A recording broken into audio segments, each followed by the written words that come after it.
7월 10일 쉼 그늘 설교를 시작하겠습니다. 하나님의 말씀 누가복음 10장 36절에서 37절. 너는 이 세 사람 가운데서 누가 강도 만난 사람에게 이웃이 되어 주었다고 생각하느냐? 그가 대답하였다. 자비를 베푼 사람입니다. 예수께서 그에게 말씀하셨다. 가서 너도 이와 같이 하여라. 아멘. 이웃, 사람 된 존재라고 하는 제목으로 말씀 전하겠습니다. 오늘 본문은 우리에게 익숙한 선한 사마리아인 비유입니다. 한 율법교사가 예수님을 시험하려 묻지요. 무엇을 해야 영생을 얻겠습니까? 주님은 그 율법교사에게 되묻습니다. 율법엔 어떻게 기록되었으며 너는 그것을 어떻게 읽느냐? 율법교사는 하나님을 몸을 다하고 힘을 다하고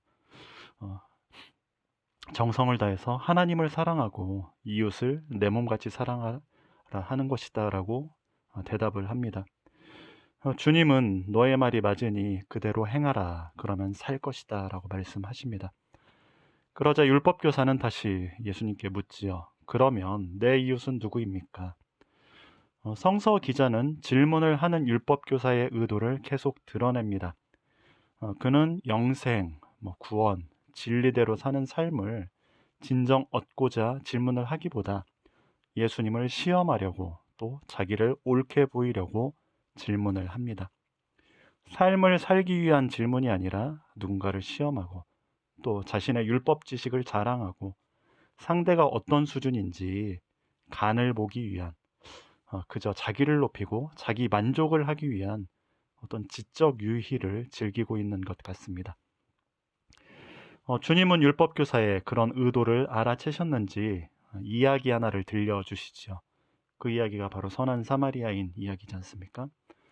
어떤 사람이 예루살렘에서 여리고로 내려가다 강도질을 당해 거의 죽게 된 상태가 됩니다. 제사장이 지나가고 레위 사람이 지나가지만 그 강도 만난 사람을 구하지 않고 피하지요. 그러나 한 사마리아 사람은 그를 보고 측은한 마음이 들어 그를 치료하고 또 여관으로 데리고 가서 돌봐줍니다.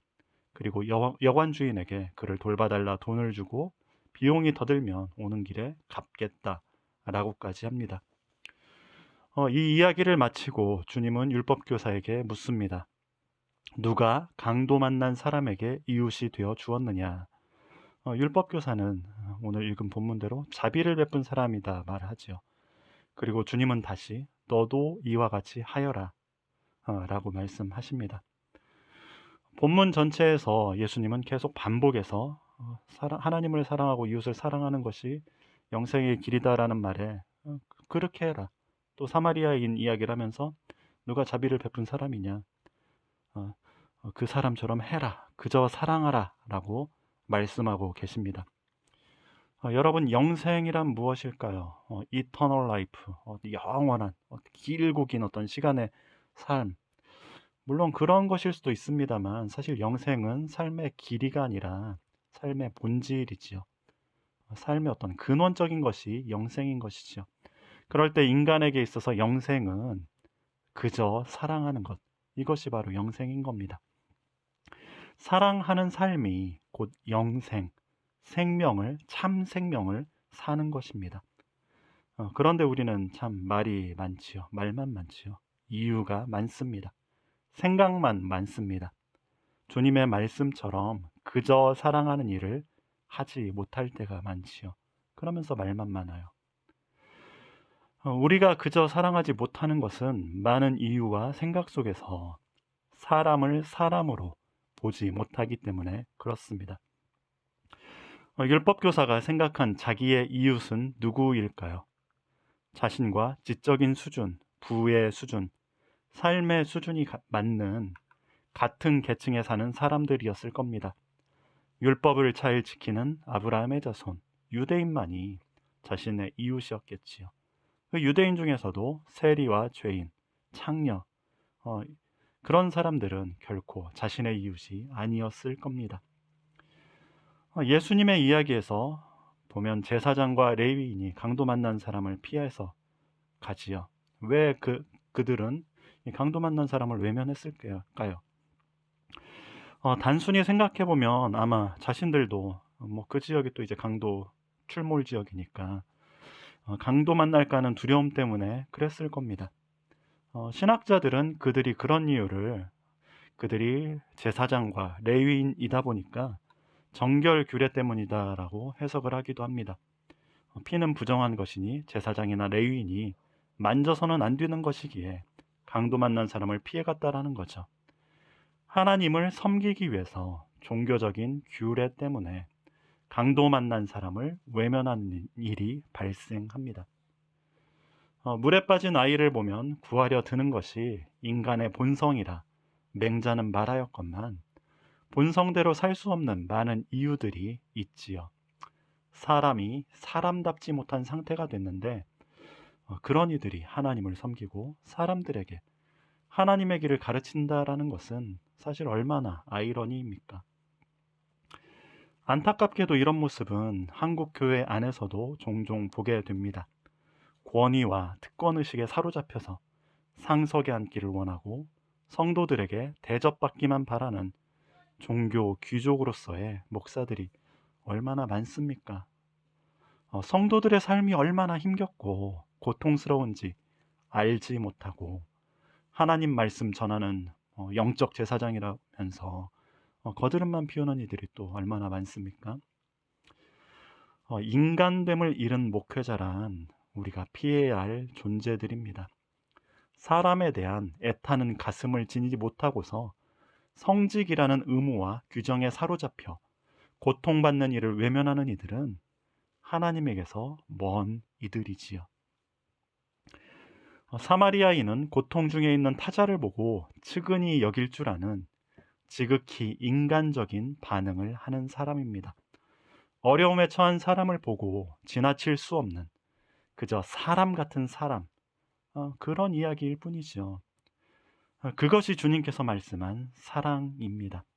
타인을 불쌍히 여길 줄 아는 사람답게 살아가라. 그것이 영생이다라고 말씀하십니다. 율법교사는 누가 나의 이웃인지를 묻지요. 주님은 그런데 강도 만난 이에게 이웃은 누구인지로 되묻습니다. 율법교사의 이웃은 내 기준에 의해 선택할 수 있는 이웃입니다. 그러나 주님이 묻는 이웃은 내가 정하지 않습니다. 고통받는 사람에게 지극히 인간적으로 반응한 이만이 이웃이 될 수 있습니다. 주님이 말씀한 이웃이란 누가 진정한 사람이냐 라는 질문이기도 합니다. 그래서 참 사람만이 진정한 이웃이 될 수 있는 것이지요. 그것은 타자의 고통에 반응하는 연민할 줄 아는 존재이지요. 우리가 사람의 길을 잃게 되면 우리는 고통을 외면합니다. 타자의 고통만 외면하는 것이 아니라 자신의 고통도 외면하게 됩니다. 그래서 자신의 아픔을 직면하고 온전히 아는 자만이, 온전히 품을 줄 아는 자만이 타인의 아픔에 대해서도 공감하는 것이지요. 내 아픔 같아서 아는 겁니다. 주님께서 왜 사마리아인을 이야기의 주인공으로 삼으셨겠습니까? 사마리아 사람은 고통을 아는 자이기에 그런 것 아니겠습니까? 유대인으로부터 배척과 무시를 당하며 산 사람이라 어려움에 처한 이를 보고 자기 일처럼 느낀 것 아니겠습니까? 그런데 우리는 자신의 고통을 직면하지 않고 억압하고 감추려 들기에 고통에서 먼 존재, 고통에 공감하지 못하는 무정한 존재가 되었습니다. 고통받는 타인을 피하고 두려워하는 것은 곧 상처 입은 자신을 두려워하기 때문이기도 합니다. 그래서 우리에겐 상처 입은 그리스도가 필요한 것이지요. 그리스도를 통해, 그리스도의 상처를 통해 우리는 비로소 자신의 상처를 직면하고 품을 줄 알게 됩니다. 그것이 바로 이사야서에서 말하는 주님이 상처를 입음으로 우리가 나음을 받았다라는 말의 의미이지 않습니까? 그리스도인들은 상처에 민감한 존재들입니다. 상처에 익숙한 존재들입니다. 교회의 모든 예배 예전은 그리스도의 순환, 상처, 고통과 연결되어 있습니다. 교회의 상징 언어는 십자가상에 고통받는 그리스도입니다.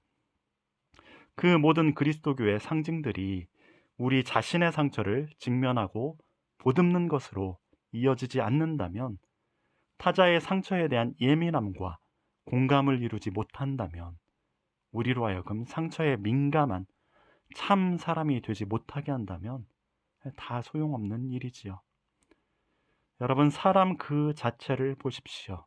그가 내게 맞는 이웃인지 아닌지가 아니라 그가 어떤 계층이며 정치 성향이 어떠며 대화가 되지 않는 꼰대인지 철딱선이 없는 얼라인지 상관없이 그냥 사람 그 자체를 보십시오.